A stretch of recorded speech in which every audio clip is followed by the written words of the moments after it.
நான் சொல்றேன் அன்பில் நல்லா கேட்டு காதுல நான் சொல்றேன் நல்லா கேட்டு. இதே ஊர்ல 20 வயசு வரை நான் கழிப்பறையை பார்த்தது கிடையாது. அது போன்ற ஒரு குடும்பத்தில் வளர்ந்தவன் நான்.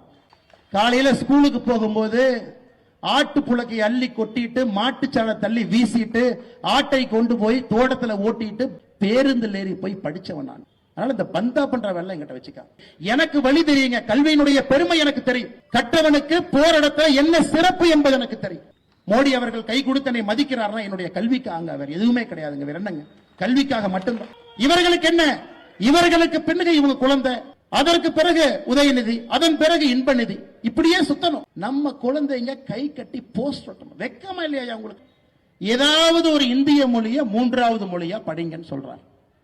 கன்னடம் பிடிக்குதா கன்னடம் படிங்க, தெலுங்கு பிடிக்குதா தெலுங்கு படிங்க, சமஸ்கிருதம் பிடிக்குதா சமஸ்கிருதத்தை படிங்க, ஹிந்தி பிடிக்குதா ஹிந்திய படிங்க. ஒரு மொழிய 3வது மொழிய பிடிச்ச மொழிய படிங்க. இதுல எங்க ஹிந்தியை திணிக்கிறார்?